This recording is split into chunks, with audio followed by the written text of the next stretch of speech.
Well, welcome to the series where we grow a little bit bigger than we have been. So, the bigger you in the world. Last week, Patrick talked about inspiration, how to inspire is to breathe life into.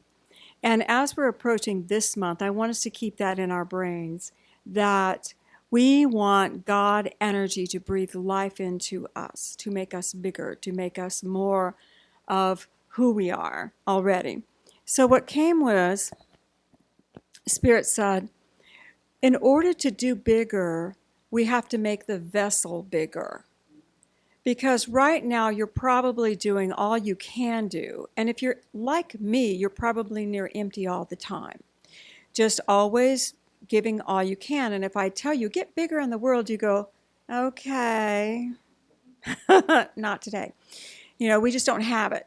So we're going to start this first service talking about how we can actually create a space and create a mindset within our consciousness to see ourselves bigger. And then every Sunday, you're going to be taught bigger ideas. Sound good? Not that this isn't a bigger idea, too. Okay. So we want to talk on qualities. And if you're ever, for ministers, you guys understand this. We're preparing a service and then Spirit goes, oh, remember that story when you were a little kid? It's like, yeah, I remember that. Share that story. It's like, okay, hadn't thought about this in years. So this is all from Spirit, you guys. So here we go. I was in kindergarten. I was 5 years old, and I used to walk to school every day. We lived in Colorado, and snow, rain, doesn't matter. You walk to school, and it was about a mile probably to walk to school. And that was back in the dark ages, but you walked to school. So I go to school, walking my little self to school, and they pin notes on you back in the day and stuff like that. Okay, so I went to school, and the teacher's starting to talk to us, and I'm a little shy baby. I'm very shy. The teacher's talking to us, and she goes, we're going to go on a field trip, and we're going to go see how they make cookies. And I went, oh, okay, well, I don't know what a field trip is, but okay. And they're going to give you, and I quote, a big bag of cookies to take home. And I went, that's exactly how she said it. And I went, wow, okay. So my little brain went here. I saw a bag. I know what a bag is. A bag is a bag, and maybe it's got a tie with strings at the top. I know a big bag of cookies. And my brain began to think, how am I going to get that big bag of cookies home? I walk home. So I'm going, am I going to sling it over my shoulder? How am I going to get it home? And I thought, well, I'll figure it out. I'm 5 years old. I'll figure it out. I'm not worried about cookies. I'll figure it out. So we go to the place and we do the little tour a couple days later. And at the end of the tour, they hand us a package of cookies like you get in the grocery store. And I looked at it with my little 5-year-old eyes and I went, this is not a big bag of cookies. I took it home, and I almost flicked it at my mom. I think I went, here's those big bag of cookies. Because I had seen that in the store many times. Through the little baby eyes, what I want you to hear was, I saw, based on what I knew, I assessed, and I was willing to walk the path of the unknown. I didn't call my mom and say, you got to walk with me. I didn't try to get somebody else. No, I'll figure it out. My little 5-year-old kindergarten was going to figure out this massive issue. Do you hear what I'm saying? So a part of that is being willing to accept the challenge of doing something you have no reference for. Baby girl. Then they took me to another memory. I am now in California. I am in the 2nd grade. So what does that make me, about 8? Love music, guys. I loved music. Anytime I'm doing household chores, which we were required to do because it was the dark ages, I had my father's transistor, and I was playing rock and roll. all the time. And so I loved music, and my sister loved poetry. She's a year older than I am. There was a song out at the time. I don't know how I know the song, but there was a song that was called Frankie and Johnny. Does anybody know it? Frankie and Johnny were lovers. Oh, Lordy, how they could love. Sworn to be true to each other, as true as the skies above. I knew it inside and out. One day, I'm out in the front yard, and my sister, with the neighborhood kids, my sister comes running out with a book of poetry. She goes, Cindy, look, here's the poem, Frankie and Johnny. I went, oh my God. I grabbed the book from her hands, and I immediately organized the kids in the neighborhood, and we put on a little play. And I was the director. I said, okay, now you're going to do this, and then you're going to do that, and then you're going to do that. Okay, next. And this became a little thing with all the neighborhood kids. I can't tell you how many little plays we put on. But I grabbed the book because it was natural for me. I wouldn't want to be the actor. I wanted to boss the actors around. When I was older and a minister at the Unity Church, at the Wednesday night minister, and Spirit said to me, you're going to put on a play. I'd never done a play before, and I totally forgot that experience. And I said to God, fine, show me what to do. I did not miss a lick because it came naturally for me. Do you hear what I'm saying? As a child, we do what comes naturally to us. I had completely forgotten about it. You with me? Okay. So being ready to handle something I didn't know and being ready to have no limitations on what I was beginning to experience. As a child, we may imitate as we learn, but we do it our way. There is always, if you watch children, there's always something unique to them that comes out. And so I wanted to share this with you, and I know most of you have heard it, but I shall repeat it. In 1968, NASA launched a search. They wanted to find the geniuses in the world. And so a man named Dr. Land had created a test. I was in Houston at the time when they launched that search. They actually came to our middle school to test children. But anyway, this is about babies. So they tested children that were 5 years old to see if they had the capacity of genius. 98% of the 5-year-olds had the capacity of genius. 98%. They followed that group, and when they were 10 years old, they had gone down to 30%. Same group. They tested them at 15, and there was 12% that maintained the capacity for genius. And as adults, 2%. The conclusion was non-creative behavior is learned. Non-creative behavior is learned. Now, if we're going to be a greater me in the world, a greater you in the world, what are we bringing to the world but our creativity? Do you hear what I'm saying? We're bringing a greater sense of us, a greater me in the world. It's not me learning to do something. It's me bringing me to something. It's me bringing me, maybe I'm learning, but it's me bringing me to do that. Do you see? So expanding our ability to create, expanding our ability to understand who we are is what's going to allow us to become greater. So the concept of compliance with some unseen law actually limits our ability to be great. You with me? All right. I teach metaphysics. I've taught for years. It's a program we have at our church.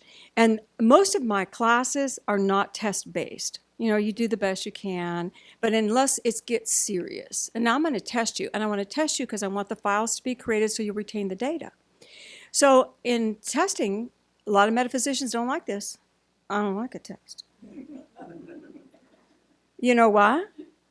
Because they go back to their consciousness of, I might fail, I might be wrong, I might not be right, I need to comply.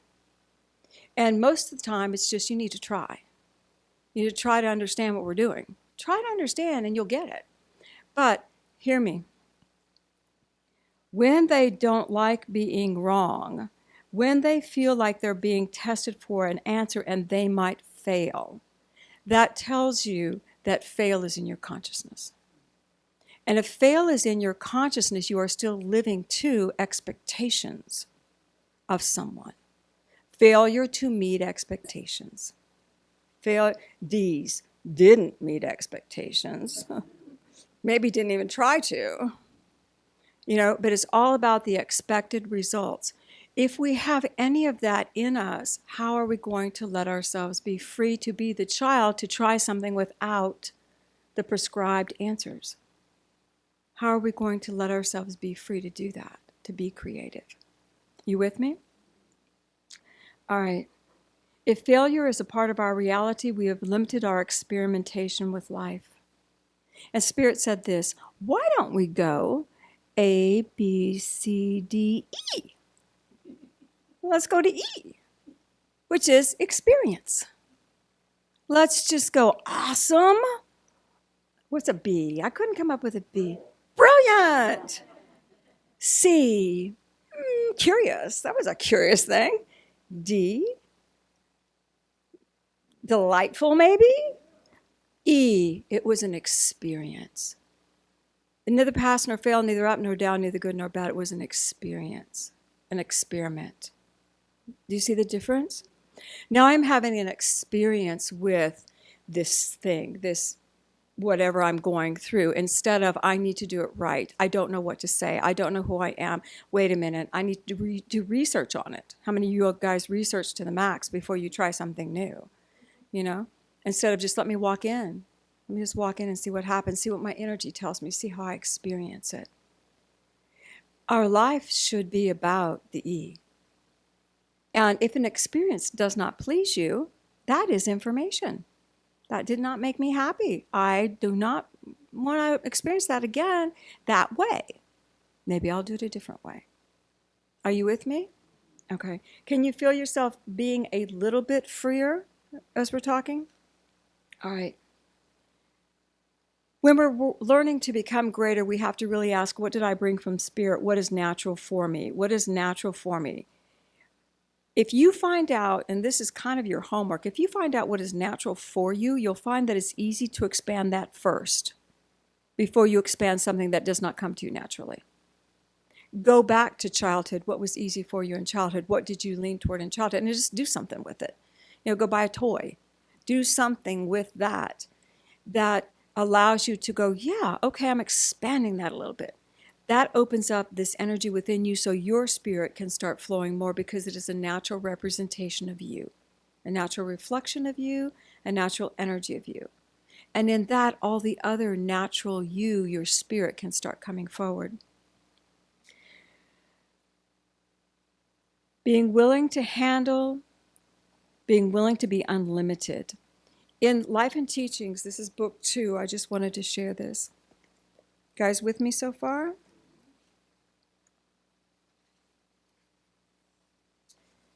All right.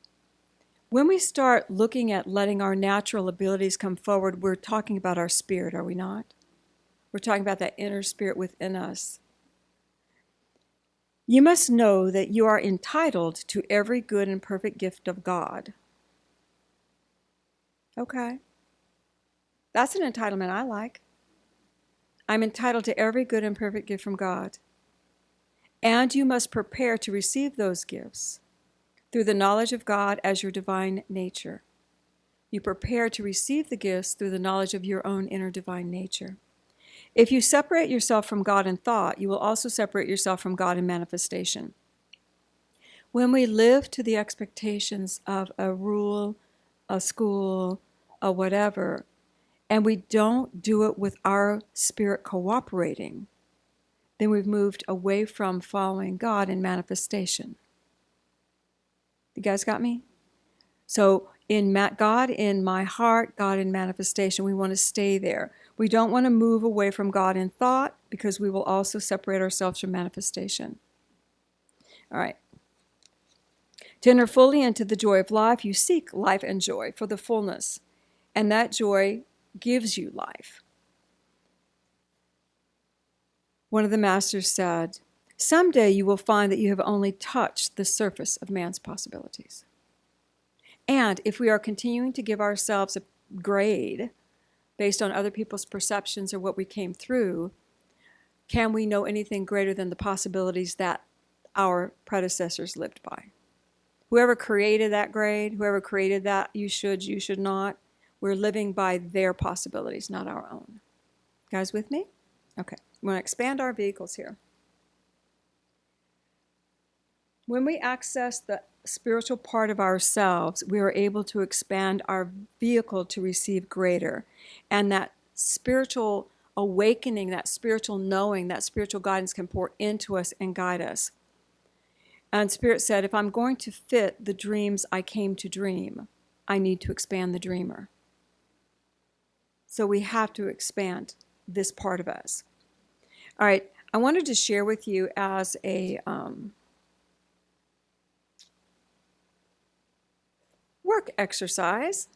Are you cringing? Work exercise? Jesus in the Aquarian Gospel, chapter 52. Jesus is in Heliopolis. He willingly went to this school of the ancient Egypt mysteries. He wanted to experience what all men experience. He wanted to know how it was, what men have to overcome, because he was always tuned into God. So one of the tests was this. He would study, then there'd be a test. Jesus had tests? Yes, he did. All right. He was in a garden meditating, and some of the teachers came, and they took him, and they bound him with chains, hand and foot, and they cast him in a den of hungry beasts, of unclean birds and creeping things. The den was dark as night, and the beast howled, and the birds in fury screamed. And Jesus said, "Who was it that did bind me thus? And why did I meekly sit to be bound with chains?" Now, isn't that how we approach life? We sit down and we allow predecessors, somebody's ideas, somebody's opinion to bind us with their chains of their reality. Have you ever been told, get your head out of the clouds and look at what is really happening in the world? And what do you say? That is not happening in my world. I live in the clouds. I'm fine in the clouds. I get fed in the clouds. I'm happy in the clouds. Join me in the clouds. That is what is in my world. And as I live in the light of God, do you not think I affect everything? The light dwellers, the people that live in the light of God, we're not going to call you cloud dwellers, light dwellers. We live in the light of God. We affect everything on this earth plane. We impact it. So he said, why did I do this? He did it because he was in school. We do it because we're in school. Oh, you're going to teach me something. Okay, great. Bind me down. Put me down. Okay, I'm going to learn from you. And then you go into a den that's scary and a place that you can't have any control, and you go, what is going on? That's when we have to wake up to the inner Christ. This is what he says. I tell you, none has the power to bind the human soul. And of what are chains made? In this he rose, and what he thought were chains were only worthless cords, and they parted as his touch. He changed his perspective of what he thought was around him. These are not chains. These are just things that have no control over me. And they parted. Then he laughed and said, chains that bind men to the carcass of earth are forged in fancy's shop. If man will stand erect and use the power of will, his chains will fall like worthless rags.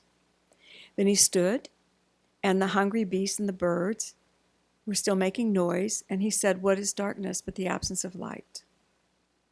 And 'tis but the breath of God vibrating in the light is the breath of God vibrating in the rhythm of rapid thought. And he said, let there be light. And when there was light, there were no beasts. There were no more hissings, and there were no more sounds. And he saw a golden ladder that led him to the top of the pit. In this story, we see how shifting your perception shifts your reality. Do you see? We can find ourselves having willingly submitted to learning something in a certain way, and that way becomes uncomfortable for us.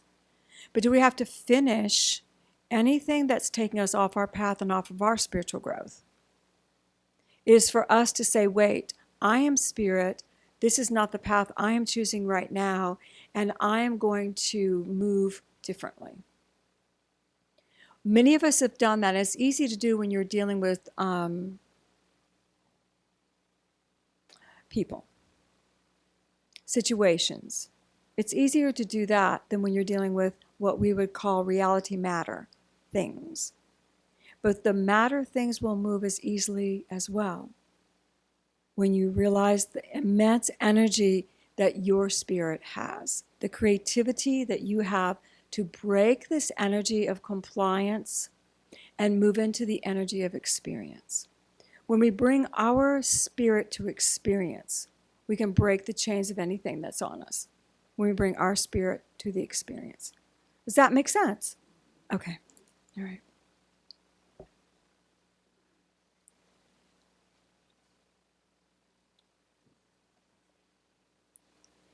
In shifting, they say that was part of the research that was done with creativity and how to reinvent it.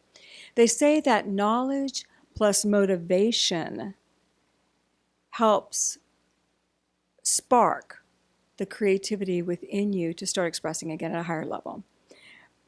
We're going to add knowledge, motivation, and the desire to experience, to experiment.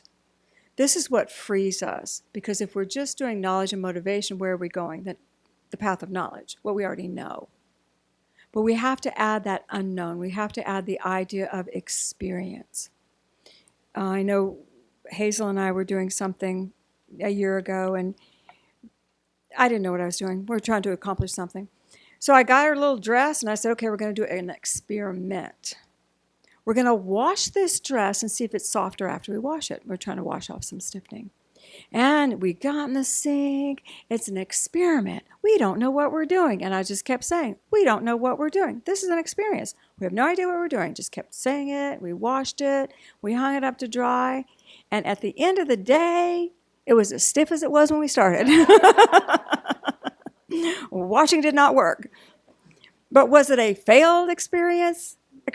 It was an experiment, no failure. So a couple weeks later, she had some stuff in the sink, and she was turning the water on hot, and she goes, it's an experiment. So she's trying to make it bubble over, and she was successful in hers. But do you see, as we approach even what we do with that mindset, I'm going to experiment with something that might or might not work. I'm going to take these ideas, and I'm going to move them through my consciousness of who I am. The bigger you is already you. The bigger you is your spirit.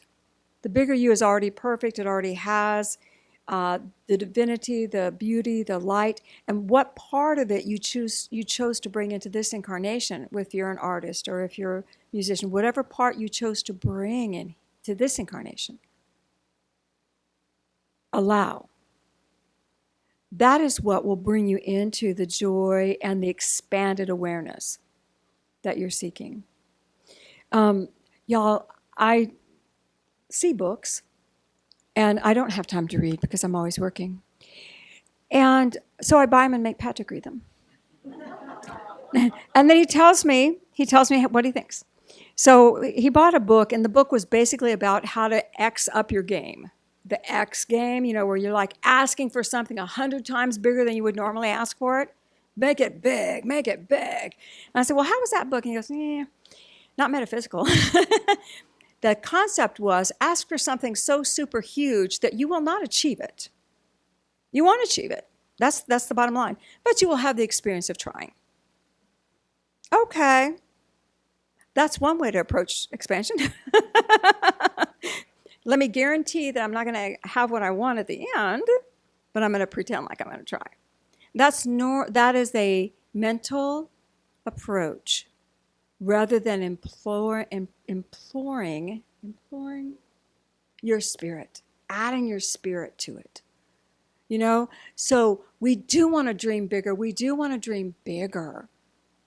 But we want to take it a step at a time that lets the natural vibration of us come forward. And that the homework, to go home and take something from the child within you, something that you might remember, talent, ability, something that you leaned toward, and just go for it. If you Spirit's going to bring you the perfect opportunity too. Even in this room with this number of people, you had some interest. There's somebody in here that's an expert at it. You know, you might have put planes together, toy airplanes. There's a guy that's normally here that builds those planes. Do you know what I'm saying? There's somebody in our realm, in your world, that will come and help you expand that bit of you. And when that expands, all of you can expand. And when all of you is there, manifestation of experiences becomes effortless. If you have to be perfect and you have to succeed and you cannot fail, manifestation of experience becomes narrow and limited. And we want to be unlimited as we're going forward with these expectations and these dreams that we want to bring in that are bigger. Last point, which I said twice last month. You are the only one that vibrates you. Whatever is in you to give forth, that's yours to do. No one's going to come and take your place. That is yours to do. Someone may be doing it like you, but nobody is you. And you pick this moment in time to be you, to bring it forward, to share it with the world, to delight in your own sense of greatness. And that's our goal this month. We want to move to the space where we can have that beautiful spiritual connection and delight in our own sense of unlimited potential and not worry that we don't know how to do what we need to do. And allow ourselves to be the child approach, the genius child approach to being greater in the world. Say, I got it. All right, let's go within. Put your feet on the floor. Father, Mother God, we ask that your infinite love, your light, your peace, your totality just engulf us. We are your genius children, God. All of us, your genius children. And I ask that your love just begin to breathe into each one. And I would invite you to see a calm of light come over you and feel that breath, feel the beautiful drops of divinity coming into you now. Genius child.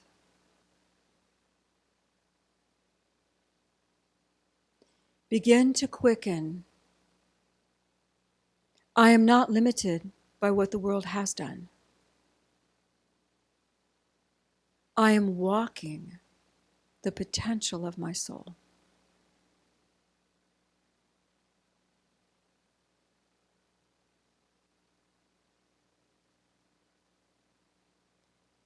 Breathe in the light of God. In the light of God, love is everything I need to experience my desires.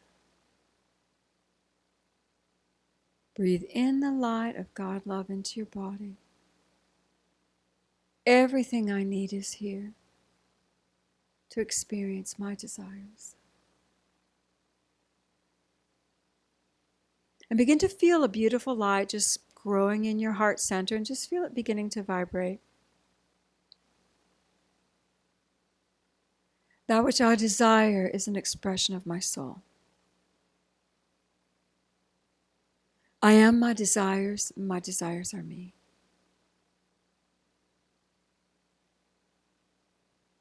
Breathing in God love, feeling that everything is there. Begin to feel your vibrations getting stronger. I am the unlimited genius child of God. I am my desires, and my desires are me. You don't even have to bring one to mind. You can if you'd like right now. If you'd like to bring a desire to mind, a talent, ability you had as a child, genius child, can bring it to mind.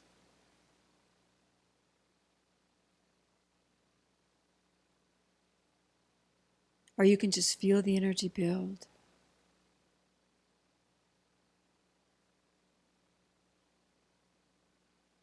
Begin to feel that you are ready. Father, Mother God, we are ready. to be inspired, and to become great. And we are grateful. Just feel the love. Let your focus come back to your chair. Feel that light of the Christ with you, Jesus Christ standing by your side. It is your turn. It is your time. And take a breath and say, thank you, God.